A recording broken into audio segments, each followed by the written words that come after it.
Unit ৬১০-এর দরজা, যার কাছে যেতেও মানুষ ভয় পায়। কেননা যে এই রুম খুলেছে সে মারা গিয়েছে ৪ দিনের মধ্যে। কেননা এক অতৃপ্ত আত্মা সন্তানকে নিয়ে এই ঘরেই আছে। এর পেছনে আসল রহস্য কি? মানুষের মৃত্যুই কেন ৪ দিন পরেই হয়? আজকের গল্পটি এই বিষয়ে নেই। মুভিটি সত্য ঘটনার উপরে নির্মিত। ইন্দোনেশিয়ার একটি অ্যাপার্টমেন্টে মানুষজন অনুভব করেছিল কিছু অস্বাভাবিক ঘটনা, যেখানে তারা এক অতৃপ্ত আত্মাকে ঘুরতে দেখেছিল, যে পরনে ছিল সাদা কাপড়। এই ভবনটি এখন নির্জন স্থানে পরিণত হয়েছে। সম্প্রতি আমি এই মুভিটি বর্ণনা করেছি। মুভিটির লিঙ্ক ডিসক্রিপশন ও পিন কমেন্টে দেওয়া থাকবে। যদি না দেখে থাকেন তাহলে মুভিটি দেখে আসতে পারেন। ইউনিট ৬১০-এর ঠিক নিচের ইউনিট, অর্থাৎ ৫১০-এ বসবাস করে টিকা নামের একটি মেয়ে, যার বাথরুমের সিলিংটি লিক করেছিল। আর তাই সে তার অ্যাপার্টমেন্টের ওনার উলানকে বিষয়টি জানায়। কেননা তার ওপরের ঘরটি সবসময় বন্ধ থাকে আর সেখানে কেউ যেতে পারে না। উলান তাকে জানায় একজন টেকনিশিয়ান এসে কালকে সবকিছু ঠিক করে দেবে। এই বিষয়গুলো নিয়ে টিকা অনেক অস্থির ছিল। এজন্য সে নিজেই ওই ঘরের দরজা ভেঙে ভেতরে ঢোকে। কিছুক্ষণ পরেই সে এই অ্যাপার্টমেন্টের বাথরুম থেকে এক মহিলার কণ্ঠ শুনতে পায়, যে বাথটবে তার মেয়ের সাথে বসেছিল আর বলছিল ৪ দিন। এমন দৃশ্য দেখে সে ভয়ে সেখান থেকে পালিয়ে আসে। এই সকল কিছু সে তার বোনকে খুলে বলে। ওই দিনের পর থেকেই টিকার সাথে অস্বাভাবিক ঘটনা ঘটতে শুরু করে। তার মনে হচ্ছিল কে যেন সবসময় তাকে ফলো করছে।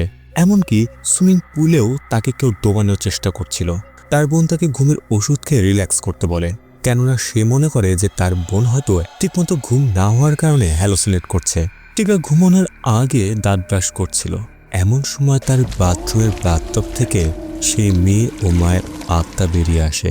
হঠাৎ তারা অদৃশ্য হয়ে যায়, কিন্তু কিছুক্ষণ পরে সে আবার দেখতে পায়। এদিকে তার বোন বাথরুম থেকে তার চিৎকার শুনতে পায়, কেননা ওই অতৃপ্ত আত্মার টিকার শরীর টুকরো টুকরো করে রেখে গেছে।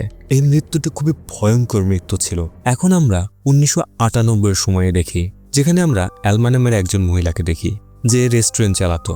কিন্তু সেখানে খুব একটা বেশি মানুষ খেতে আসতো না, এমনকি তার স্টাফকে দেওয়ার মতো খুব একটা বেশি অর্থ তার কাছে ছিল না। সম্প্রতি তার মা মারা গেছে, যে অনেকদিন ধরে মুমূর্ষ অবস্থায় বিছানায় পড়েছিল। অ্যালমার ছোট বোন হলো মিয়া। এখানে আমরা অ্যালমার বয়ফ্রেন্ড রায়ানকেও দেখি, যার উপরে অ্যালমা অভিমান করেছিল, কেননা রায়ান তাকে খুব একটা বেশি সময় দিত না। কিন্তু রায়ান চাচ্ছিল অ্যালমা যেন তার শহরে এসে থাকে, যেন সুযোগ পেলেই সে তাকে সাহায্য করতে পারে।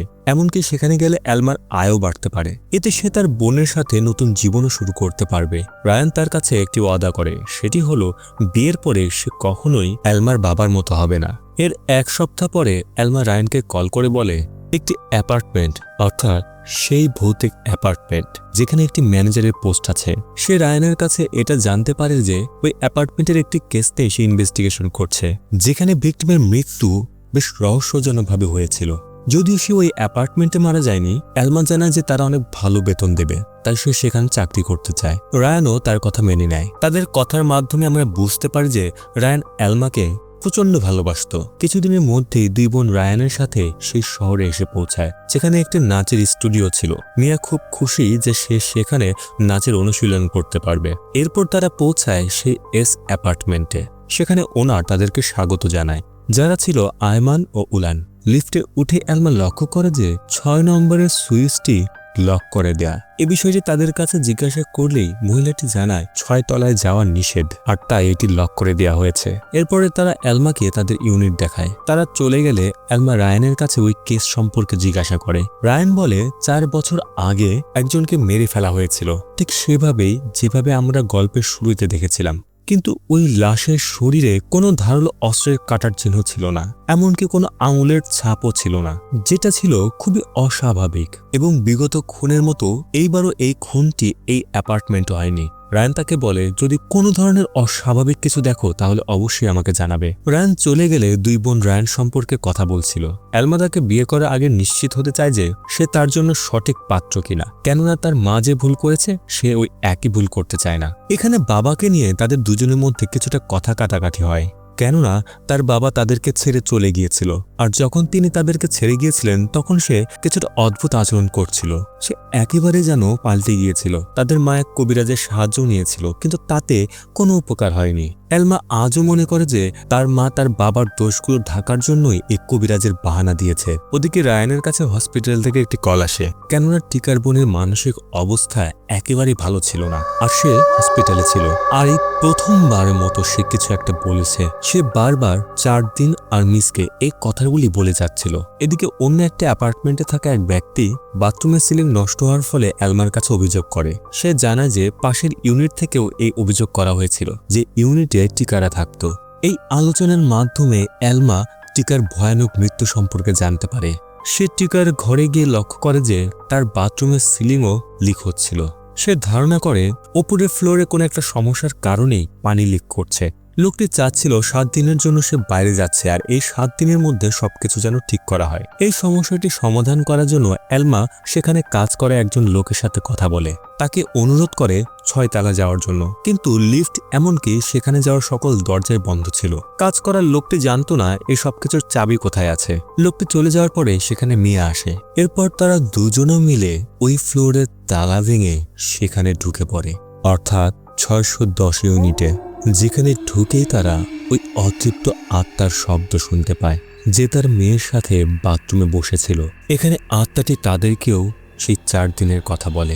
এমন ভয়ানক দৃশ্য দেখে তারা দৌড়ে সেখান থেকে পালিয়ে আসে। পরের দিন এলমা যখন পুনরায় তার কাজে যায়, তখন অসাবধানতাবশত পেপার ক্লিপ নিচে পড়ে যায়, আর সে তাকাতেই দেখে যে সেখানে 1 লেখা আছে। ওই আত্মাটি তাকে বোঝানোর চেষ্টা করছিল একদিন শেষ হয়ে যাচ্ছে।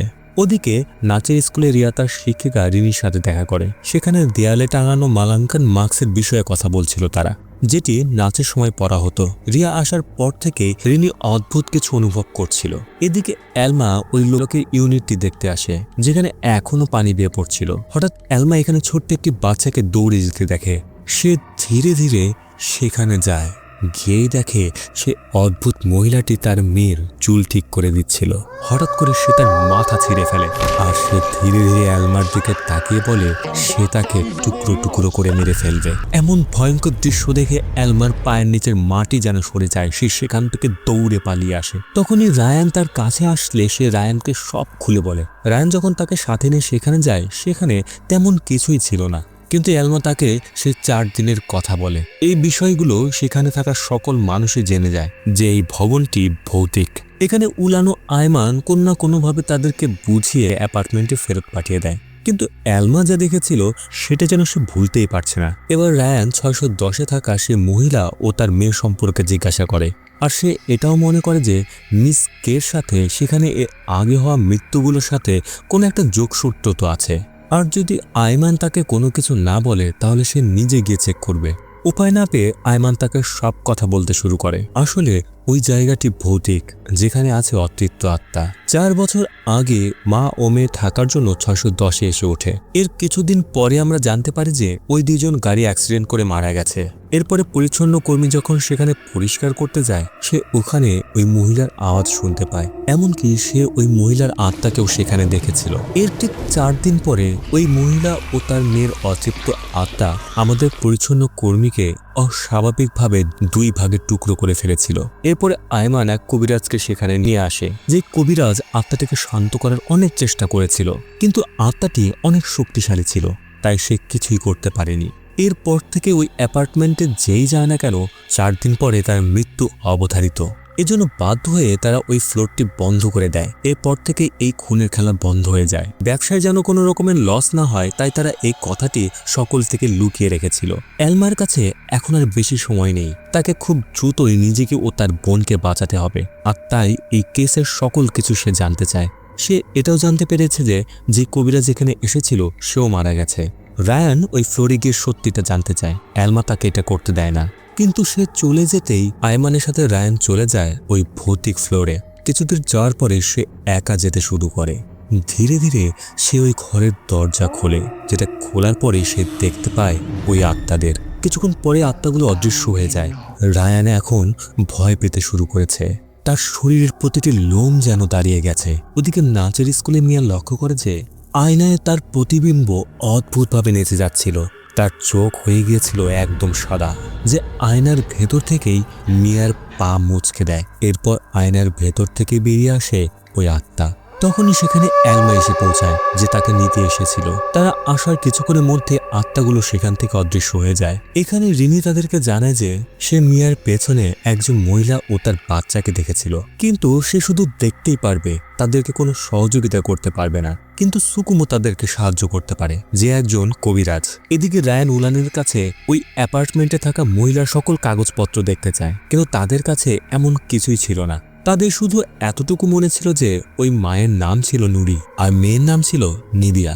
তাদের মৃত্যুর খবর আয়মান তাদেরই পরিবারের কাছ থেকে জেনেছিল, আর ওই পরিবারের সাথে যোগাযোগ করার মতো কোনো ডিটেলও তাদের কাছে নেই, কেননা তাদের কাছে শুধুমাত্র একটি ফোন এসেছিল। ওই রাতে এই বিল্ডিংয়ে আসে সেই কবিরাজ, যে নুরি ও তার মেয়ের আত্মার সাথে যোগাযোগ করার চেষ্টা করছিল, কিন্তু সে তাদের সাথে কোনো যোগাযোগ করতে পারে না। এখন ওই আত্মাদেরকে এখান থেকে সরানোর একটি মাত্র উপায় আছে, সেটা হলো তাদের শেষ ইচ্ছা সম্পূর্ণ করা। কিন্তু তাদের শেষ ইচ্ছা কি ছিল এটা জানতে হলে এমন একটি জিনিস প্রয়োজন, যেই জিনিসটি তারা জীবিত অবস্থায় ব্যবহার করেছিল, যেটা তাদের জন্য অনেক গুরুত্বপূর্ণ ছিল। পরের দিন আমরা দেখি মিয়া কল করে অ্যালমাকে সুইমিং পুলের কাছে ডেকে নিয়ে আসে। সে সময় সেখানে রায়ান আসে, যেন সে এখানে এসে তথ্য নিতে পারে। এখানে অ্যালমাকে সুইমিং পুলে মিয়া ডেকে আনেনি। আজকে হলো দ্বিতীয় দিন। হঠাৎ আত্মাটি অ্যালমাকে পানির ভেতরে টেনে নিয়ে যায়, তাকে ডুবিয়ে মেরে ফেলার চেষ্টা করে। সে সময় মিয়া তাকে খোঁজ করতে করতে এখানে চলে আসে, যাকে অ্যালমা এখানে এসে না পেয়ে ফোন করেছিল।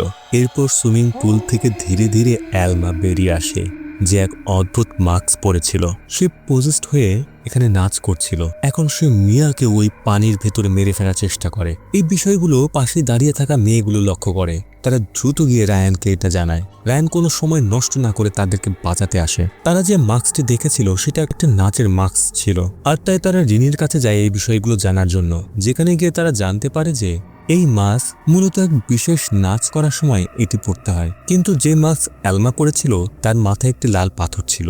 এই বিষয়গুলো আরো জানার জন্য তারা সুকান্তের কাছে যায়, যে এই নাচের মাস্ক তৈরি করত।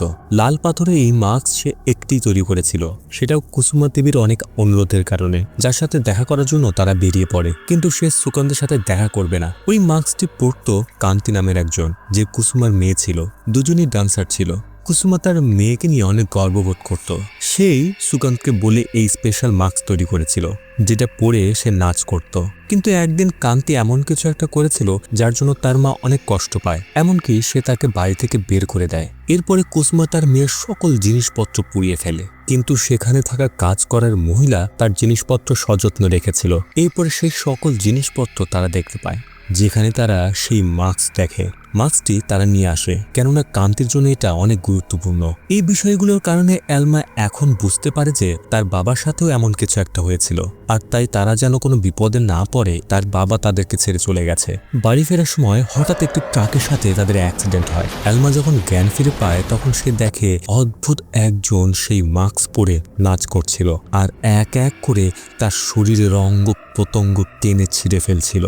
কিন্তু এটা তার এক ভয়ঙ্কর স্বপ্ন ছিল। তাদের দুজনকে এই স্থানে থাকা এক মহিলা বাঁচিয়েছিল। এখন কোনো না কোনোভাবে তাদেরকে ওই মাস্ক নিয়ে শহরে ফিরতে হবে। তারা একজনের কাছে সাহায্য চায়, যার ট্রাক শহরের দিকে আসছিল। এরপর মাস্কটি ওই কবিরাজকে দেয়, যার মাধ্যমে সে অতীত দেখার চেষ্টা করে। এখানে আমরা একটি রহস্য জানতে পারি, সেটা হলো 610 মহিলার নাম নুরি নয়, বরং তার নাম হলো কান্তি, আর মেয়ের নাম কিরানি। এমনকি তাদেরকে ওই ইউনিটে শরীর টুকরো টুকরো করে মেরে ফেলা হয়েছিল। আর যতক্ষণ না পর্যন্ত তার খুনিদেরকে ধরা হচ্ছে ততদিন পর্যন্তই ওই ইউনিটে যে যাবে তাদেরও এই একই অবস্থা হবে। কিন্তু কবিরাজ অতীতের এই ঝলকে খুনির চেহারাটি দেখতে পারেনি। সে শুধু কান্তিকে মাস বলতে শুনেছিল। আসলে ইন্দোনেশিয়ায় মাসের অর্থ হলো বড় ভাই বা কোনো সম্মানীয় ব্যক্তিদেরকে বলা হয়। কিন্তু কান্তির তো কোনো বড় ভাই ছিল না। অ্যাপার্টমেন্টে ফিরতে দেখে সেখানে থাকা সকল মানুষই অ্যাপার্টমেন্ট ছেড়ে চলে যাচ্ছে।